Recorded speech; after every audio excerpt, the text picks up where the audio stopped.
तो आइए दोस्तों, आज की इस वीडियो में हम लोग गुणनखंड निकालने का आसान सा ट्रिक सीखेंगे। तो दोस्तों, जैसे ही एक गुणनखंड का यूज अंदर 10 में भी होता है, कंपटीशन में भी होता है। तो आइए दोस्तों, अगर गुणनखंड का सवाल रहेगा तो कैसे बनाएं, तो सबसे पहले हम लोग इसका कॉन्सेप्ट समझेंगे, जो नियम होता है उस नियम से चलेंगे, तब इसको हम लोग शॉर्ट विधि से देखेंगे। तो आइए सबसे पहले देखते हैं। सबसे पहले सवाल देखिए, एक नंबर में क्या कर रहा है, x square plus x minus 42 बराबर 0। इसका गुणनखंड निकालना है। तो गुणनखंड निकालने का मतलब हुआ एक्स का मान, द्विघात समीकरण का सवाल है, एक्स का दो वैल्यू निकलेगा, वो दोनों एक्स का वैल्यू क्या होगा वो निकालेंगे। तो देखिए दोस्तों, जब इस तरह का सवाल आता है, सबसे पहले एक्स स्क्वायर आगे में देखते हैं हम लोग क्या है, नहीं कुछ तो एक है, 1 गुना 42 करते पहले नियम से चलेंगे। तो 42 करेंगे तो 42 का पहले फैक्टर करेंगे। देखिए 7 और 6 आ रहा है। अब ऐसा दो जोड़ा बनाना है कि जोड़ने या घटाने पर क्या होना चाहिए, एक एक्स आ जाना चाहिए, गुना करने पर माइनस 42 होना चाहिए। तो देखिए दोस्तों, हम यहाँ पर क्या करेंगे, x square plus 7x minus 6x करेंगे। देखिए प्लस माइनस माइनस, 7 में 6 जाएगा, 1x हो जाएगा, और 7 गुना माइनस 6 करेंगे तो माइनस 42 हो जाएगा। तो इसका मतलब मेरा ये सही जा रहा है। तो माइनस 42 को 42 लिख दिया बराबर 0। पहले 3 गो पद था, अब 4, 1 2 3 पद था, अब 4 पद में बट गया है। अब क्या करना है, दो दो पद का जोड़ा लगा के गुणनखंड कॉमन निकालेंगे। ये दोनों में कॉमन क्या मिल रहा है दोस्तों, एक्स मिल रहा है। एक्स इसमें भी है, एक्स इसमें भी है, एक्स कॉमन ले लिए तो यहाँ से एक एक्स बचेगा, प्लस में 7 बचेगा। अब ये दोनों में क्या कॉमन मिल रहा है, देखिए 6 इसमें भी है, 6 इसमें भी है, 6 गुना 7 करते तो 42 होता है। तो माइनस 6 कॉमन लिए, यहाँ पर देखिए एक्स है, जब माइनस कॉमन होती है चिन्ह बदल जाता है, माइनस वाला क्या हो जाएगा, प्लस हो जाएगा, और 7 के 42 बराबर में 0। और ये दोनों हर हाल में बराबर होना चाहिए, ब्रैकेट के अंदर वाला, तब समझिए आपका सवाल सही, अन्यथा कहीं ना कहीं गलती हो रहा है। तो चलिए क्या हो जाएगा, यहाँ पर सेम सेम है कॉमन, ये दोनों में फिर कॉमन क्या मिल रहा है, एक्स प्लस 7 कॉमन ले रहे हैं। तो बचेगा क्या, यहाँ से एक्स बचेगा माइनस यहाँ से 6 बचेगा। तो अब दोस्तों क्या हो रहा है, बराबर में 0 है तो 0 कर दिए। अब देखिए दोस्तों, यहाँ से एक बार क्या करना है, एक बार एक्स प्लस 7 बराबर में 0 कर देंगे, एक बार एक्स माइनस 6 बराबर में 0 कर दे। एक्स बराबर ये प्लस में उधर जाके क्या हो जाएगा, माइनस में, और यहाँ से एक्स माइनस में उधर जाके एक्स का मान जो है प्लस में हो जाएगा। इसी तरह एक्स का मान माइनस 7 आएगा, दूसरा क्या आएगा, एक्स का मान 6 आएगा प्लस में। अब दोस्तों इसी सवाल को हम लोग ट्रिक से कैसे बनाएंगे, ट्रिक के माध्यम से कैसे बनाएंगे, इतना नहीं करके शॉर्ट में आंसर कैसे निकालेंगे। तो आइए इसके बगल में एक सवाल है, उसको सॉल्व करते हैं।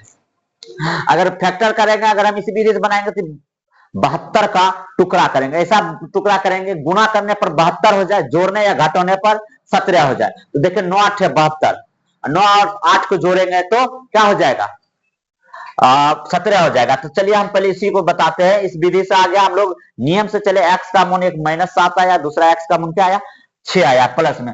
अब इसी को ट्रिक में कैसे सॉल्व करेंगे, ट्रिक से कैसे सॉल्व करेंगे वो देखेंगे। सबसे पहले यहाँ देखेंगे 42 है, 42 का दो ऐसा फैक्टर करना है, दो ऐसा भाग में डिवाइड करना है, बांटना है कि जोड़ने पर क्या हो जाए, प्लस में मतलब 1 आना चाहिए, नहीं कुछ तो यहाँ पर 1 है, जोड़ने या घटाने पर जैसे हो जाए, जोड़ने या घटाने पर जैसे हो जाए, गुना करने पर माइनस 42 आना। तो कैसे होगा दोस्तों, यहाँ पर 7 रखेंगे, यहाँ पर माइनस 6 रखेंगे, गुना करेंगे 7 42 हो रहा है, अब 7 में 6 घटाएंगे तो 1 आ रहा है। जब इस तरह से आ जाए, तो जब यहाँ इस तरह से आ जाए, तो अब यहाँ पर देखेंगे प्लस में है, बस उलट देना, चिन्ह उलट देना, ये प्लस में तो ये हो जाएगा माइनस में, ये माइनस में तो ये हो जाएगा प्लस में। देखिए एक्स का मान माइनस 7, यहाँ 6 आया था ना, इस तरह से करना है। अब इसी तरह दोस्तों ये है, इसको दो भागों में डिवाइड करना, इस तरह से करना है कि गुना करने पर 72 हो जाए, जोड़ने या घटाने पर क्या हो जाए, 17 हो जाए। तो यहाँ जोड़ेंगे सीधा 17, देखिए प्लस में, यहाँ 9 और 8 करेंगे, दोनों का आगे प्लस का चिन्ह है तो चिन्ह बदलेगा, ये भी माइनस में 9 आएगा, ये भी माइनस में 8 आएगा, आंसर एक होगा माइनस 8, एक माइनस 9 हो जाएगा, आंसर बन गया। आप बेसिक से इस नियम से बनाइए, इतना ही आंसर आएगा। चलिए इसी तरह दोस्तों इसको भी सॉल्व करेंगे। 20 का ऐसा दो गो फैक्टर करना है, ऐसा दो गो गुणनखंड करना है कि गुना करने पर 20 हो जाए, और जोड़ने या घटाने पर जो भी करना पड़े 4 एक एक्स आना चाहिए। तो दोस्तों हमको यहाँ प्लस में 1 लाना है, तो इसका मतलब 5 तोड़ेंगे तो 5 चौक 20 होता है, 5 और 4 आ रहा है। अब ध्यान देंगे 5 4 अगर प्लस में दोनों लिखेंगे तो प्लस में तो आ जाएगा, 5 चौक 20 हो जाएगा ना। लेकिन क्या हो रहा है, ये हमें क्या आ जाएगा, 5 4 9 एक्स आ जाएगा, जुट जाएगा। हमको क्या करना है, प्लस में लाना है 20 और गुना करके क्या लेना है, इतना। तो यहाँ पर देखिए 5 4 9 एक्स होना चाहिए, यहाँ देखिए दोस्तों मिस्टेक हुआ, 9 एक्स होना चाहिए। 9x रहेगा तब जाके बनेगा। 9x है तो आप देखिए गुना करने पर 20 हो रहा है, जोड़ने पर 9 हो रहा है, इसका मतलब सही है, दोनों का आगे प्लस है। यहाँ पर भी x का मान -5 आएगा, यो x का मान क्या हो जाएगा -4 आएगा, ताकि प्लस से चिन्ह बदल जाएगा। अब इसी तरह इसको भी देखेंगे दोस्तों, क्या है 48 है, और 48 क्या है दोस्तों, ये माइनस में है।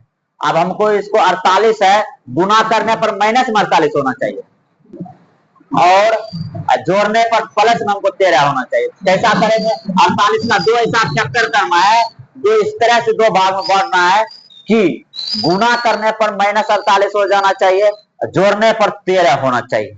तो 48 को क्या लिख सकते हैं, 8 6 48, 8 6 14 हो रहा है, ये नहीं हो रहा है। 48 को हम लोग क्या लिख सकते हैं, 16 3 48 लिख सकते हैं।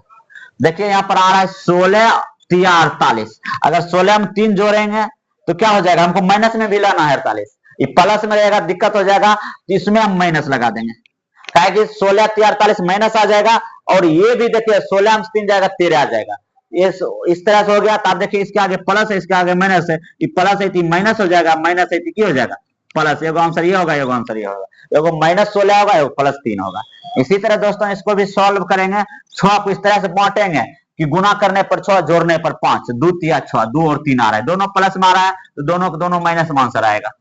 चलिए 2 और -3 हो गया। इसी तरह इसमें भी करेंगे 12 का, 4 3 12 होता है, 4 3 7 भी होता है, 4 3 आएगा, दोनों प्लस में आएगा, ये माइनस में 4 हो जाएगा, ये माइनस में 3 हो जाएगा। तो दोस्तों इस तरह से हम लोग इस सवाल का ट्रिक जान गए हैं, गुणनखंड निकालने का ये शॉर्ट ट्रिक है। बाय द वे कमीशन में पूछे, ऑब्जेक्टिव में सवाल पूछेगा तो इस तरह से सॉल्व करना है, गुणनखंड करने की आवश्यकता नहीं है। धन्यवाद।